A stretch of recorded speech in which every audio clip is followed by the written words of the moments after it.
యెషయా గ్రంథం 49వ అధ్యాయము 15, 16, 17, 18 వచనాలు మనం చదువుకున్నాము.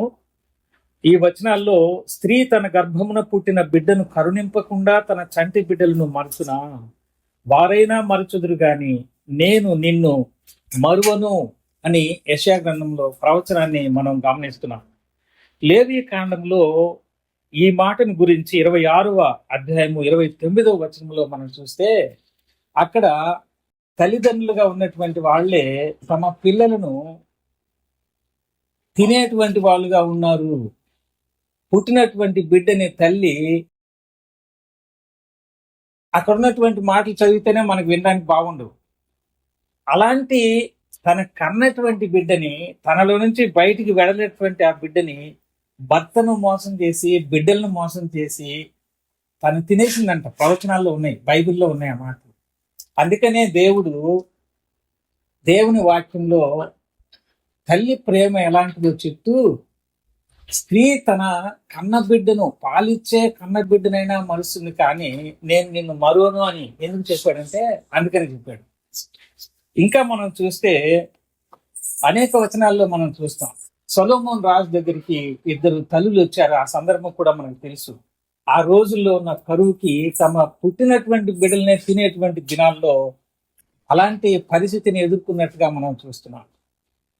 యేసుక్రీస్తు ప్రభు వచ్చిన దినాల్లో ఆయన ఏం చెప్పారంటే, మీరు చెడ్డవారై ఉండి మీ పిల్లలు ఏదైనా అడిగితే దానికి బదులుగా మీరు ఏదైనా క్రూరమైనటువంటి పరిస్థితి ఏదైనా ఇస్తారా మీరు అని ఆయన అన్నాడు. కాబట్టి ఇక్కడ రాసినటువంటి ప్రవచనము ఎందుకని అలాగ వ్రాసాడు అని అంటే, స్త్రీ తన కన్న బిడ్డైనా మరిస్తే మరవచ్చు కానీ నేను మాత్రం నిన్ను మరిచి పెట్టను అన్నాడు. నేను మన మీడియాలో న్యూస్లో వచ్చేటువంటివి మీకు ఊరినే గుర్తు చేస్తున్నా, నేను చెప్పడానికి నాకు ఇష్టం లేదు. ఇల్లీగల్ గా ఉన్నటువంటి పరిస్థితులకి సొంత కన్న తల్లి ఎలాగ పిల్లల్ని చంపేస్తుందో మనకు బాగా తెలుసు. నేను చెప్పనని మీకు చెప్పేశాను కదా, ఊరికే మీ మధ్యలోకి తీసుకురావాలి అని. ఇక్కడ నా యొక్క ఉద్దేశం ఏంటంటే, నాకేం టైం చెప్పలేదు కానీ నేను ఒక 15 నిమిషాలు ముగించేస్తాను. నేను చెప్పాలనుకున్నటువంటి మాట ఏమిటంటే, దేవుని ప్రేమ, తల్లి ప్రేమ. తల్లి ఎక్కడైనా మరుస్తుందా? We know mother will not forget her child. మనకు అదే తెలుసు. కానీ బైబిల్ ఏం చెప్తుందో మనం ముందే చదివాం.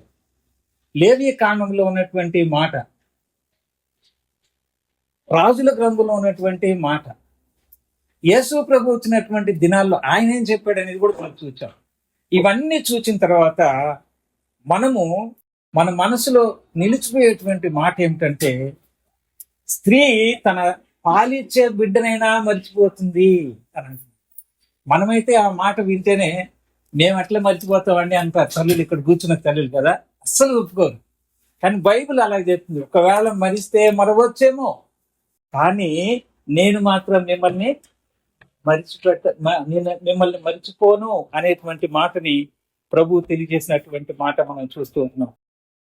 యేసు ప్రభువు ఎలాగా మర్చిపోడు అనేటువంటి సంగతిని ఆయన తెలియచేస్తూ, ఆయన మనందరి పాప పరిహారార్థమే శిలువలో పరిశుద్ధమైన రక్తంను చిందించి మరణించి సమాధి తిరిగి జయించి లేచిన తర్వాత ఆయన దగ్గర ఉన్న 12 మంది శిష్యుల్లో ఒకరు పోతే 11 మంది శిష్యుల్లో తోమా అనేటువంటి శిష్యుడు, నేను నమ్మను, ఆయన చేతుల్లో బ్రేల్ పెట్టి నేను చూసి కానీ నేను నమ్మను అని అంటాడు. అప్పుడు యేసు ప్రభు ఒక మాట అంటాడు, నేను బైబిల్ అన్ని చెప్పను, నేను చెప్పిన నిమిషాలు ముగిస్తాను. అక్కడ ఏముంటాడంటే, తోమతోటి నా యొక్క చేతుల్ని చూడు తోమా, నీ బ్రేలు పెట్టి చూడు అని అంటాడు.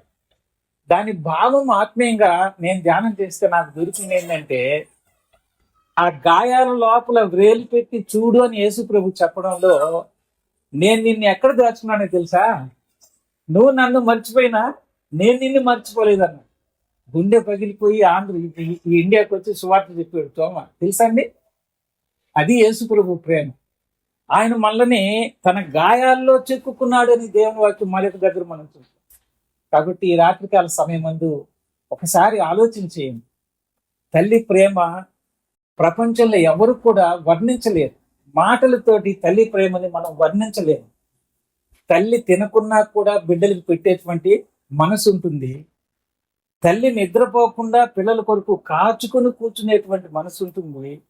బిడ్డకు జ్వరం వచ్చి హాస్పిటల్లో ఉంటే భర్త ఉద్యోగము అవి ఇవి చూసుకుంటూ అలసిపోయి తిరుగుతూ అవి ఇవి తీసుకుని వస్తాడు. కానీ తల్లి బెడ్ దగ్గరే కూర్చొని ఆ బిడ్డని ఎలాగ కాపలా కాస్తుందంటే, కళ్ళల్లో నిద్ర వస్తున్నా కానీ నిద్రపోకుండా ఆ బిడ్డకి ఎప్పుడు ఏది అవసరం అవుతుందో అని మేల్కొనే ఉండేటువంటి తల్లుల్ని మనం చూసాం.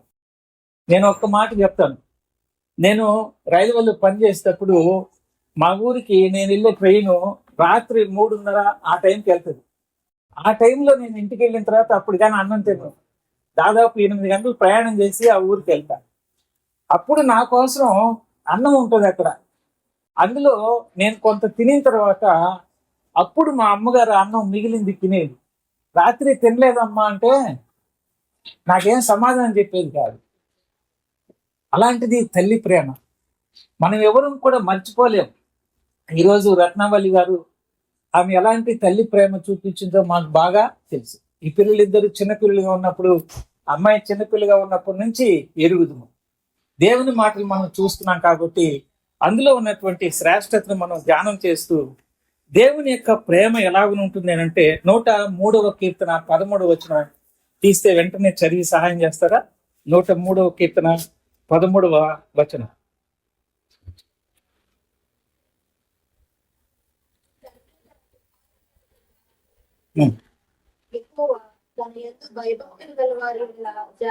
చూడండి, తండ్రి తన కుమారుల ఎడల జాలి పడినట్లు యెహోవా తన యందు భయభక్తులు గలవారి ఎడల జాలి పడును. కాబట్టి తల్లి తండ్రి ప్రేమను సూచిస్తూ అలాంటి ప్రేమని నేను కూడా మీ పట్ల కలిగి ఉన్నాను, అలాంటి జాలిని నేను మీకు చూపిస్తున్నాను అని ఈ భాగంలో మనం చూస్తున్నాము. మలాకి గ్రంథం 3వ అధ్యాయము 17వ వచనంలో కూడా తండ్రి తన బిడ్డని ప్రేమించినట్టుగా నేను ప్రేమిస్తున్నాను అనేటువంటి మాటని ఆ వాక్య భాగంలో మనము గమనించగలుగుతూ ఉంటున్నాం. కాబట్టి తల్లి ఆ పాలిచ్చేటువంటి బిడ్డను మరుస్తుందా అని అడిగి, మరిచినా మరుస్తుంది కానీ నేను నిన్ను మరువను అని చెప్పినటువంటి ఈ లేఖన భాగాన్ని మనము యెషయా గ్రంథంలో మనం చూస్తూ ఉంటున్నాం. యెషయా గ్రంథంలోనే 49వ అధ్యాయంలో మనం గమనిస్తే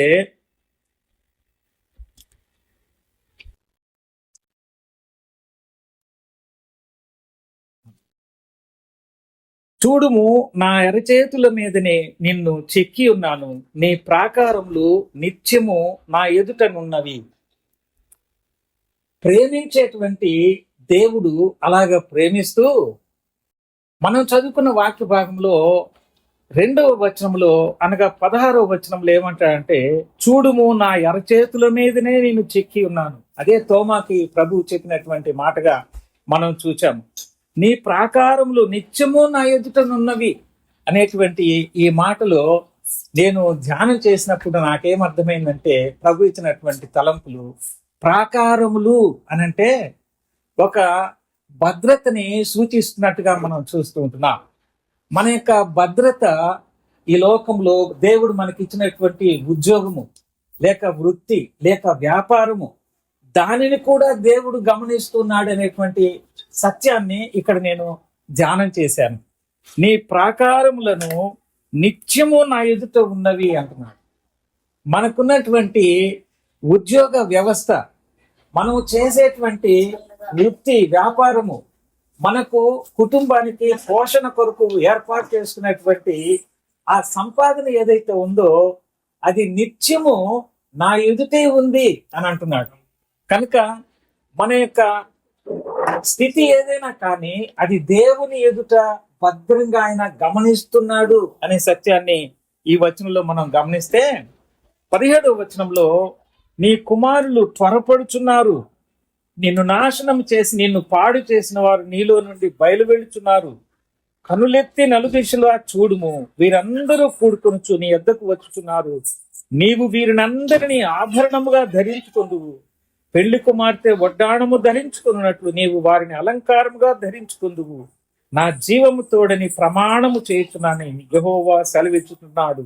ఈ 2 వచనాలు ఉన్నటువంటి సారాంశం ఏమిటంటే, దేవుడు మనలను, స్త్రీ తన పాలిచ్చే బిడ్డను మరిచినా నేను మరిచిపోను అని చెప్పి మనలను ఆయన జ్ఞాపకం చేసుకుంటూ మన మీద జాలి చూపిస్తూ ఉండడమే కాకుండా, మనకున్నటువంటి ఉద్యోగ వ్యవస్థని, మన సంపాద్యము, మన ఇంటికి, మన కుటుంబానికి ఏదైతే భద్రత అని అనుకుంటున్నామో దానిని దేవుని కనుల ఎదుట ఉంచుకొని ఆయన కాపాడుతున్నాడు అని మనం చూస్తున్నాము. 3వ భాగంలో మన యొక్క పిల్లల భవిష్యత్తును కూడా ఆయన ఆలోచన చేస్తున్నటువంటి వాడుగా ఉన్నాడు అని ఈ 17, 18 వచనాల్లో సారాంశాన్ని మనం చూస్తూ ఉంటున్నాం. మనకు పుట్టినటువంటి బిడ్డల యొక్క భవిష్యత్తుని తల్లిదండ్రులు ఎప్పుడు ఆలోచన చేస్తూనే ఉంటారు. కానీ వారు ఏ రంగులో పుట్టినా, ఎలాంటి వాళ్ళుగా ఉన్నా, వాళ్ళ జ్ఞానము, వాళ్ళ యొక్క పరిమితులు ఎలాగూ ఉన్నా సరే, దేవుడు అంటున్నాడు ఈ వాక్యంలో, నీకు పుట్టినటువంటి బిడ్డల భవిష్యత్తు కూడా నేను చూస్తున్నాను అని అంటున్నాడు.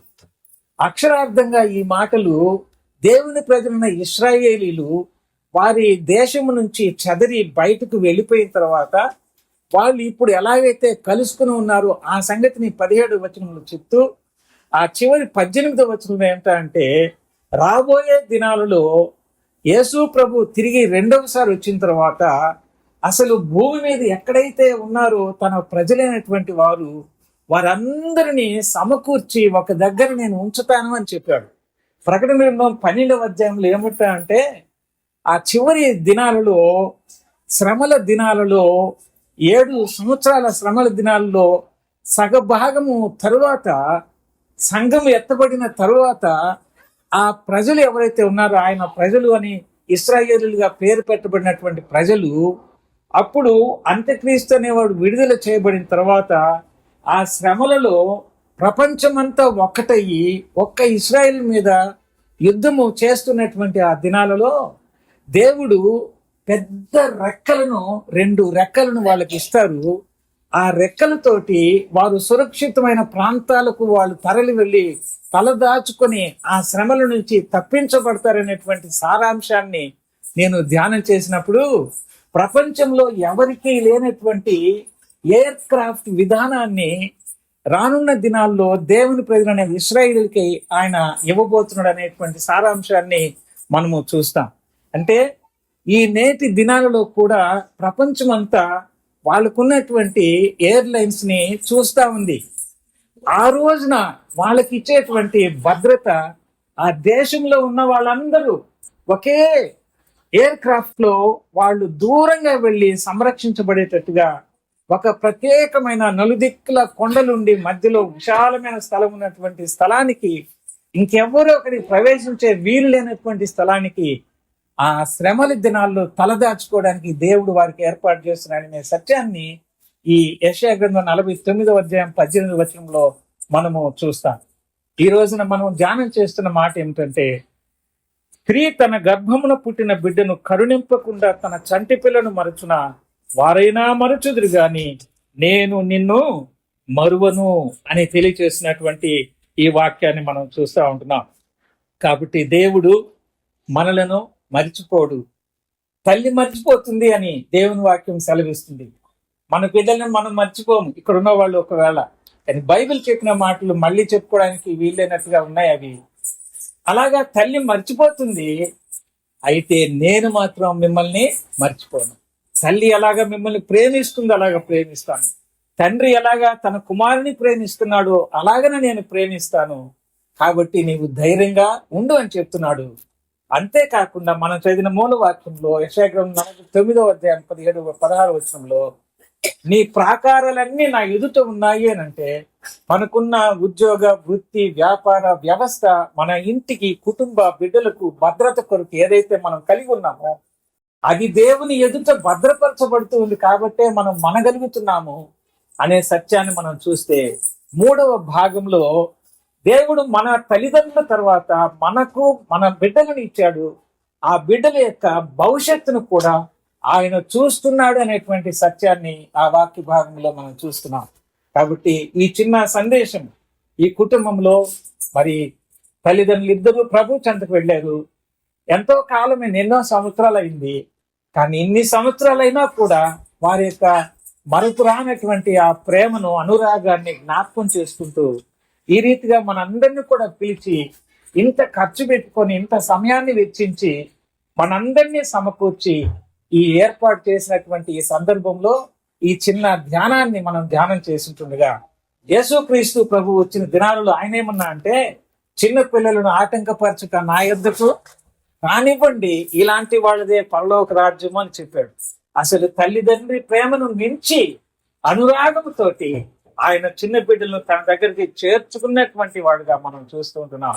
ఇంకా యేసు ప్రభుని అర్థం చేసుకున్నటువంటి వాళ్ళు, జీవం కలిగిన దేవుని అర్థం చేసుకున్నటువంటి వాళ్ళు, సృష్టికర్త అయినటువంటి దేవుడు సజీవుడుగా ఉన్నాడనే సత్యాన్ని గ్రహించినటువంటి వాళ్ళు ఎవరైనా ఉన్నట్లయితే, తల్లి కన్నా తండ్రికైనా లిమిటెడ్ గా ఉండేటువంటి తల్లి ప్రేమ, మనల్ని విడిచి వెళ్ళేటువంటి ప్రేమ, లిమిటెడ్ గా ఉన్నటువంటి తండ్రి ప్రేమ, ఇష్టం ఉన్నా లేకపోయినా మనల్ని విడిచి వెళ్ళిపోయేటువంటి ప్రేమ వాళ్ళైనా మర్చిపోతారు. కానీ నేను మిమ్మల్ని మరిచిపోను అని చెప్పినటువంటి ఆయన్ని పరిచయం చేసుకోండి, ఆయన ప్రేమ కింద ఉండండి. మీకున్న వ్యవస్థనంతటిని ఆయన ఎదురుగా ఉంచుకొని కాపాడుతాడు, భద్రపరుస్తాడు. మీ పిల్లలను కూడా ఆయన భవిష్యత్తులో ఎలాగైనా ఆశీర్వదించిపోతాడో సమకూరుస్తాడు అనేటువంటి విషయాలు కూడా మనం చూచాము. అలాగా ప్రభువుని నమ్ముకోవడానికి ఇష్టపడినటువంటి వాళ్ళు ఆయనను ఆశ్రయించినట్లయితే ఆయన ఎలాంటి ప్రేమ చూపించాడో చూస్తున్నాం మనం. సిలువలో తన రక్తము కారుతున్నా కూడా, తండ్రి వీరేం చేస్తున్నారో వీరికి తెలియదు కనుక వీరిని క్షమించండి అన్నాడు. తల్లి ఏదైనా పొరపాటు చేస్తే ఆ తల్లి కడుపులో పెట్టుకుంటుందని అంటారు. ఏదైనా ఇబ్బందిలో దొరికినటువంటి కుమారుడు అక్రమంగా, ఇల్లీగల్ గా ఏదో ఒక తప్పు చేసినటువంటి ఒక కుమారుడు లేక ఒక కుమార్తెను మనము భద్రపరచడానికి మన వల్ల కాదు, మనం భయపడతాం, మన ఇంట్లో ఉంచుకోవడానికి ఇష్టపడం. తల్లి అయితే కడుపులో పెట్టుకొని కాపాడుతుందయ్యా అనే సామెత ఉంది. నాకు ఈ సమయం ఇచ్చినటువంటి దేవుని దాసులు మరి శాలం గారికి ఏమి, కుటుంబంలో ఉన్న ప్రకాష్, లిడిల్ బాబు, ఎలిజబెత్ వారి కుటుంబీకులకు నా హృదయపూర్వకమైనటువంటి వందనాలు తెలియచేసుకుంటూ సెలవు తీసుకుంటున్నాను.